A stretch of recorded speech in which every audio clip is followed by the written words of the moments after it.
प्रिय भावकों, जय श्री कृष्णा। आज मैं आपको देव प्रतिष्ठा कब करनी चाहिए। देखिए, देव प्रतिष्ठा के लिए उचित मुहूर्त की बहुत आवश्यकता है। कुछ लोग ऐसे ही घर में देवताओं को रख लेते हैं, वो रखना वर्जित है, क्योंकि देवताओं के उचित मुहूर्त में रखने से घर में सुख समृद्धि आती है, आरोग्य निरोग्य होता है, घर में सबके मन प्रसन्न रहते हैं और अच्छा जीवन चलता है। इसलिए देव प्रतिष्ठा के लिए क्या क्या चीज़ ज़रूरी है वो मैं आपको बताना चाह रहा हूँ। देखिए, इन नक्षत्रों में कभी भी देव प्रतिष्ठा नहीं करनी चाहिए। वो नक्षत्र मैं आपको बता रहा हूँ: आर्द्रा, शतभिषा, अश्लेषा, विशाखा, भरणी, कृत्तिका। इन नक्षत्रों में कभी भी देवों की प्रतिष्ठा नहीं करनी चाहिए। और वार जो है, किस बार में नहीं करनी चाहिए उसकी भी मैं आपको जानकारी दे रहा हूँ। शनिवार और मंगलवार को छोड़ करके किसी भी वार को प्रतिष्ठा कर लेनी चाहिए।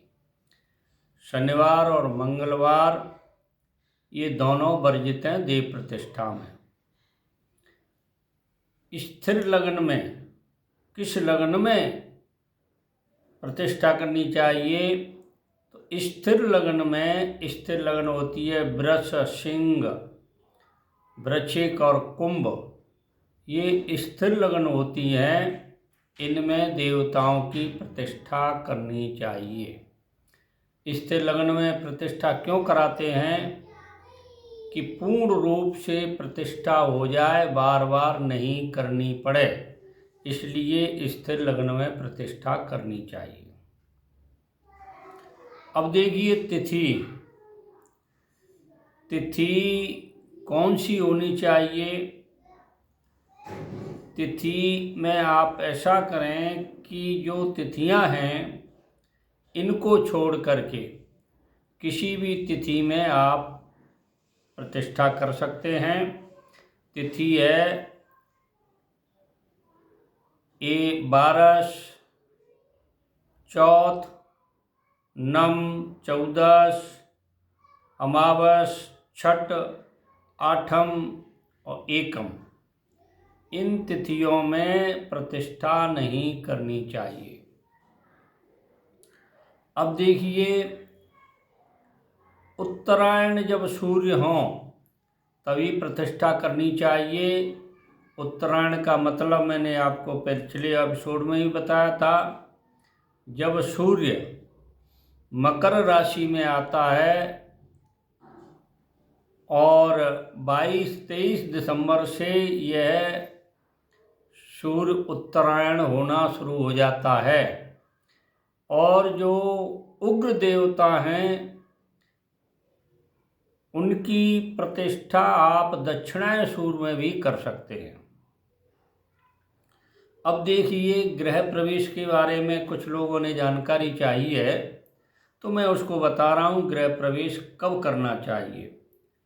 इन नक्षत्रों में गृह प्रवेश नहीं करना चाहिए। विशाखा, भरणी, अश्लेषा, मृगशिरा ये नक्षत्र हों तो गृह प्रवेश नहीं करना चाहिए।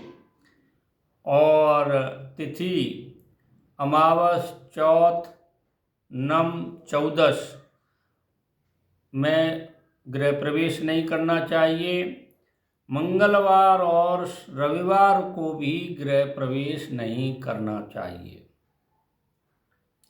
किस महीने में गृह प्रवेश करना चाहिए? वैशाख, फाल्गुन, आश्विन मास में गृह प्रवेश करना चाहिए।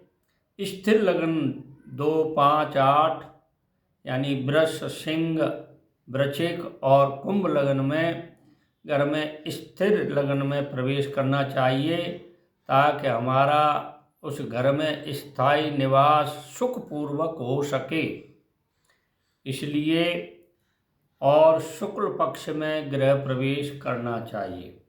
देखिए, कहीं कहीं पर फागुन मास को गृह प्रवेश में उत्तम नहीं मानते हैं, ये उनका भ्रम है, या कोई वैसे ही कोई भ्रम उनको पकड़ा दिया है कि फागुन मास में गृह प्रवेश या कोई काम शुभ काम नहीं करना चाहिए। फागुन मास में शादी हो सकती है, जीवन का आधार है शादी, तो गृह प्रवेश भी हो सकता है, कोई दिक्कत नहीं है उसमें। और किंवदंती में नहीं आवे, इसलिए कि डांड और उपज्ञो हमें की कर करो, डांडे से कोई लेना देना नहीं है। होली अष्टक लगते हैं होली दहन से 8 दिन पहले, उसमें कोई शुभ काम नहीं होता है, बाकी सारे फागुन महीने में शुभ काम होते हैं। मैंने आपको ये प्रतिष्ठा के बारे में और गृह प्रवेश के बारे में जो जानकारी दी है, आपको अच्छी लगी हो तो मेरे चैनल को सब्सक्राइब करें, लाइक करें, शेयर करें। जय श्री कृष्ण।